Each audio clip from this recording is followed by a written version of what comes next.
First, we have transaction from your bank account to a mobile money. Ayana yeteto basa basa. Ha. Na yeteto basa basa basa basa basa. Eti anopai me koko sohwe kakra. Na me sohwe na mu sampa. Asem na papa na kano. Na just bibia eda yopo. First, movie 1,000 Ghana cedis from your bank account to a mobile money transaction and as a mobile money account na yetil a 10 Ghana cedis. And now pay a month for sending screenshots of transactions on my year. I confirm it now from your bank account to your mobile money wallet. You know, yente, yes, yente. A month for sending to other accounts. I confirm it and ya say yete el honum. Eti na chese enra omampani John Dramani Mahama anamo otu ye no utimi se eso aba mfaso ama Ghana for dodo na nei wo msoso ani age kama kama enya asem keto ati kai na sha ne suma but ye be bie telephone no na ya take feedback from ye beji feedback from mo amutie ye no ha na fe so obi ameka ne de na ha de obi ameka ne de abino is just less than 3 months old mama kan sakra say abino kranya bosome miensa pe na no boy station bi ni me interview ziare me am go international and almost from Joma Drenchire or morning shows no kebo acha beka na ye discuss anama mampani John Mama 2 and then so de beba enra after say anama no 2 year sabiga be chere na dwen the street no is how our boys no asifa agisa and yeah good news we afa enra adwadifo so obia ani age say omo almost send sika kesiem e de call ma clients tonie mo home one so swap 1 year foreign transactions obi won ma send sika electronically e de akwa bruchiri quantum no so what you say one more enene one mu dia hrusie say E-Levy away yes E-Levy away why be a year enti send finance minister account no you pumping over 2 billion Ghana cedis into the pockets of Ghanaians enti yebahwe na yemam full video from the Jubilee House enti yemam full video from the Jubilee House ewia na ya share ya kwa bontain na fe so many more din komansa na bedwafo atrase tena issues no eye popa ebobo ne 10 ne yeko na fe so ya hwe other issues so so boba flooding situation no ye ntwan mansuo no ento enyiri mfa ni pansa eto mampani nsam a waka no ye behwe na fe so yetimi enso adi hu nkomo eti yenko Jubilee House. This is the electronic transfer levy repeal bill. That's the famous E-Levy bill. I'll proceed to sign it. I've just given assent to the repeal of the famous E-Levy bill. Now this is the Income Tax Amendment Bill 2025 to remove withholding tax on winnings from lottery, betting, and games of chance. This is the famous betting tax repeal bill.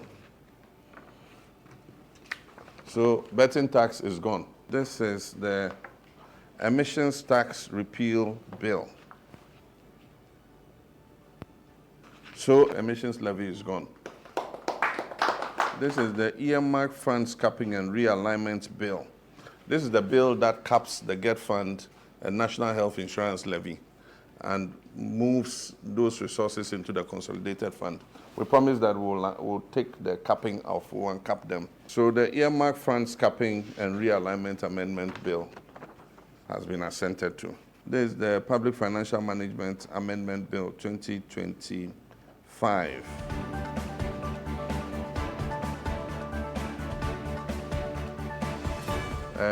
This bill is a very important bill because it will stop some of the recklessness that was exhibited under the past government. It sets a target of GDP to debt ratio of 45% by the year 2034. And that will be the ceiling, 45%. No finance minister can come and borrow us to 104% like we've seen. Public Procurement Amendment Bill 2025. Now, this is a very important amendment. Agreements and contracts are not to be signed if they've not been given a commencement certificate by the Ministry of Finance. This affected only ministries. Now it has been amended to include the Public Procurement Authority. Now, this is the Value-Added Tax Amendment Bill. This bill seeks to remove VAT on insurance. And so we promise the drivers that we'll take off VAT from insurance. Because when they pay insurance, they have to pay VAT on it. And they add it to their cost and use it to increase lorry fares. So VAT on insurance is repealed. And this one is the Petroleum Revenue Management Amendment Bill. This bill is important because it allows us to fulfill the Big Push program for infrastructure. The petroleum annual budget funding amount of the petroleum revenue is meant for infrastructure. But in the past, it has been used for all kinds of things. This consolidates it all under the Big Push for transformative infrastructural programs all over the country. So this will build our highways, this will build our roads, this will build our bridges and other important infrastructure, provide farmer service centers to give agricultural services to farmers and other such important projects. Okay, this is the Gold Board Act. This sets up the Gold Board that will streamline Ghana's gold sector, including our exports, to make sure that Ghana earns more value for money from our gold mining exports. This is the Growth and Sustainability Levy Amendment Act. It increases the growth and sustainability levy from 1% to 2%. It ensures that Ghana makes more money from its mineral exports.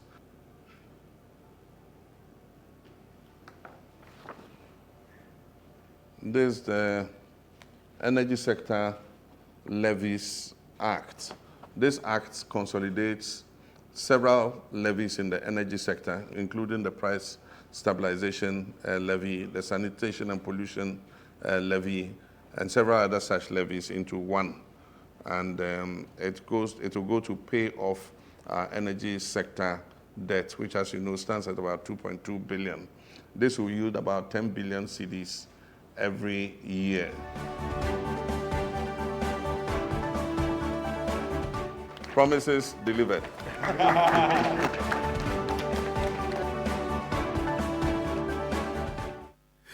Okay, 90.5 FM Suniti and a video version of Enra near Toja at the Jubilee House. Or say promises delivered. President John Dramani Mahama Gunja this year and now Otene Kanati or see a dear yo. Or see a dear yo, John Mahama. Na nietiani say John Mahama is doing BBA Obia Nyebida. In fact, under this republic, he is the only president. Awanya 2 terms make us say enya continuous. Okay, so the late meals there, yenyanim hawa and yamasifa koya. But say president be a 1 term. Ako Asamba Biemono. He's the first ABC. He's the first. Mamen Kanisa. And Osha Ohaunia Titia Ghana Kumu for the past 8 years. Na Omani here an experienced hands. Obetimi Ashabua so better Tonyama. And he about experience. Kitana Odeba. Afena Oba. And I say Oba for the second time. When in Ghana, it's Oba papa Oshakon Fasu Yini sector ministers forming a cabinet. Less than 14 days. Now Wayini cabinet ministers a year. Then other promises. Se kokoye oni president da so se ba ko no ba mnya meka so oni president da it no oni president da no a mate it afena wo de waba entimu da me man time kaka yesa na ebeka sananka o meka kire yen me no kasa yi IMF for take a decision about Ghana with IMF programmer former president Akufo-Addo eden ne sako shares here disbursement of funds are problematic. Na ne on kan say Ghana de ka ne yetimi tua ka etimu akọ didi maya o mutimi san fa bingum. I don't see a problem ever confront to this government. And I know say o my Ghana kita o mampania okita experience na oye connected in terms of we are say yen fa phone course yen course na entani bibia ni no. I know say enema be koyi because ya tikroma na USAID za $150 million omon fa my bium ehwana okachire finance minister Dr. Kiza Atoforsin say as a matter of agency ekwan bi so na fasika na da 150 million no per replacement 10 million ko san say ebre ni ho na ye be bisa say sa bosian bo a former president and administration G any taxes G and intimate debt a cow mine de no akwa bibia essence will be a com but enra global info analytics Savia makwakoye after 3 months or within 3 months our president mama buy no 66% of Ghanaians say the country or my Ghana babi edi ani chire na adwuma amampani John Mahama ebono ne kwan so ano no etu yi enipa oha ejina ho a emu adiosiensia 66 ese direction a Ghana ekono eye kwan papa ye nyina gitum prekope na ebio wo san bisa se aba ekoto no 2024 December 7 no se kwanya biemba se ye to aba eneyi a mepacho amampani John Mahama obedi nkunim anase obedi nchose de kwamna penyomaken ekan ye ewo ye parliament house no say if ene my details no if ene say ye to aba according to survey amampani John Mahama ne 57% no onyaye no obesan atum 2% biem na je so benya 59 tienie pa na je se obenya 59 etene after 3 months e elections. If elections are held today President Mahama the percentage 59%. Na Dr. Mahmoud Bawumia akọ 35 so there as a year JC number. Mami ko ahoma so no Benjamin Otabo eni komo or secretary at the Mobile Money Association of Ghana. Ben Otebenka uni aboachi ni bibi aboko there. Over the Adam, Yankopon, and me. Ben yeni komo kakra yanhwe eye mobile money eye levy E-Levy electronic levy the previous government e de buy ene mujumadi na mudi enkomo no buy na ase ye ka bi mamo na bi su katia na de ade aban pe tax ana aban peto sika de ye adwuma etie nya na yetena de ade nyina na yeni komo kakra how ban na e de bra mojuma anamo ye as mobile money eye vendors anamo kruma. Okay, maybe that's any kind of share with you for any mobile money that I want to real fruiting. Now, in 2022, the then government had 50 years ago the electronic agents now you have one so. If you say now you want to say a bema yajumano ako form Emma you say a beya or yachla but name mono almost so a pass E-Levy no a man be a bill. A buyer in 2023 will publish an article. Now agents back over 17,000 and on my Dima Ebuye.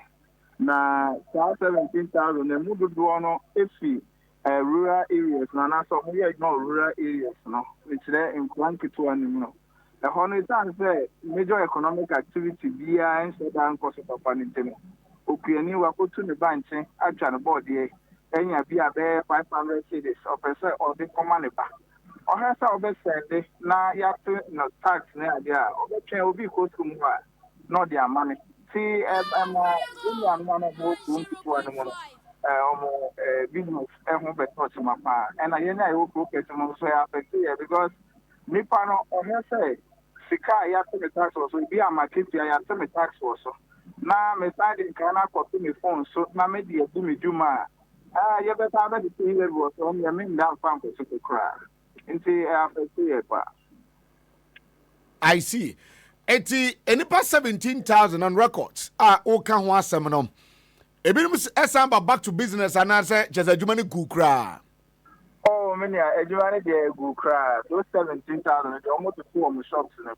And we've been so far no outlets, a year 4, 5, or 2 me and some never cut 2. There be areas transactions not cost to because want to be to your work at now at the end of the day, already make it to a big almost to me cry.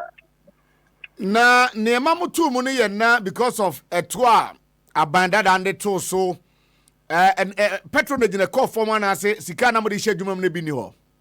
Me ba to sika de na bi ho pa but patronage no na call. Okay, patronage ni call form. Me patronage said those areas now major economic activity properly answered down because once we are used to mobile money. Yes. And we may go some length to be say okay, so you be used to but the service I think I have home. But crank it to me for a day. It's an say omo brands of the kakakra no yenya and you know omo de no moon patronize. I see. Abai enrada already ne budget. A year match, yeah, already budget.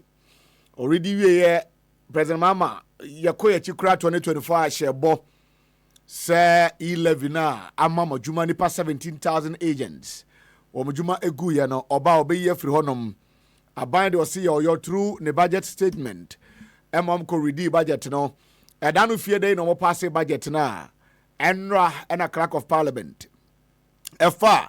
And crata nyina ko pie mo Jubilee House mo pani assign ye san news abai as an association mo gene say many the other kind say yada omampani ene NDC abai no ase say what do you say ayoyo what say yembo na ye hwe ni mo say what say what say ye no obedi so ena ya medom so omo edi so esan se brana ye tra hodo no ye din kan eco bank ye din kan sia telecos no thinking say omo beboa yen but omo ntumi amboa yen ye ko Bank of Ghana thinking so omo betumi amboa yen omo ntumi amboa ye koko sia the then president na abedanko akufo ado ankasa wona so ye enso so ne nyina mu no dia na ye hete no nye sa na wo ye de ma ye na during that time na mo ye sia the then minority caucus and they omoye majority ye NDC caucus and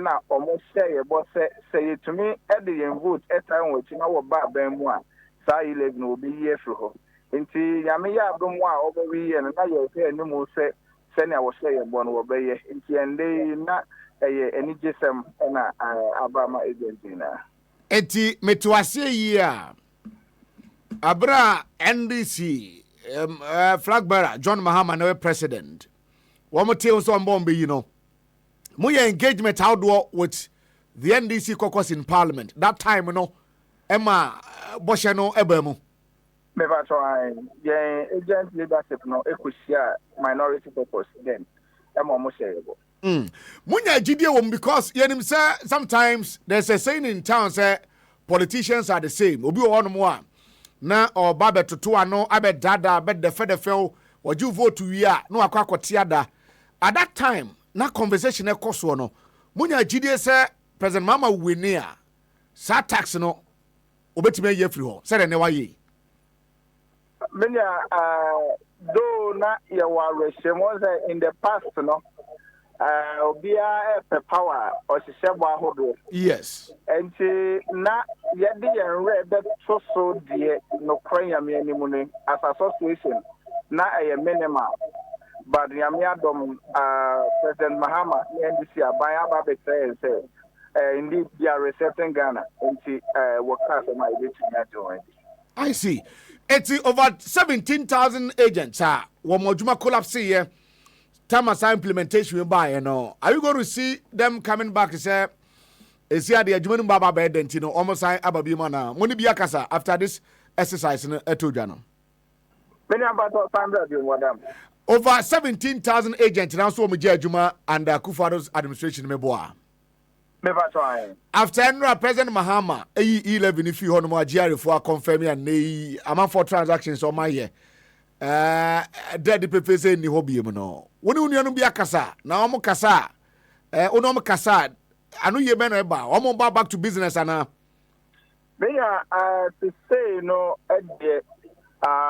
yeah, no more 17,000 and you're winning that corner. You move do a bit to me asamba because you say farmer now or what a crabbias and we're okay a tour now. You get to mobile money so to say ye into the saying make to me apa could give me Juma and to make me send this car rabra sa additional taxes no apply into the year no more 17,000 no say anya kwa no mumu do a bit to me asamba edumamo. Now, so nevertheless, and yet E-Levy no one and not a problem. E-Levy no one a major factor. Other factors be to say access to funds as agent bodies. Mobile money agents they play role ye power the ecosystem mobile money industry. Man, I said the financial sector. In the sense that about 5 o'clock, 6 o'clock, banks are found. That time we say who need to be at the hospital. Hospital now you charge some Tikabia was a Ucha. Because a Ucha with mobile money, they don't accept. Just a Uku Yuska. That time, so banking, agents been a risk in life. But you need access to any funding there in terms of disaster. Agents, member, and I say mobile money agents, which me alcohol authorities, if you are through robbery attack, and Missy Castle, into me bad this year at a lower interest rate. Eddie Akosi, you may be any BBS. Into in as much say 11 years for the more market, no more no. There are other factors, and so I did to me, the minority, and I say, don't Kuma want to member, want to member. I see. Ben Yafansiana, men now I say, na, a friendly Ashasi, Bibia catch more production team over, but that's a brain. Benjamin Otabo Namotine, Secretary of the Mobile Money Association of Ghana. T was it or the Azempanabo, Auntie Zempanabo. E-Levy is no more. And Benjamin, and I'm a taser on also so then the abandoned near Tiano.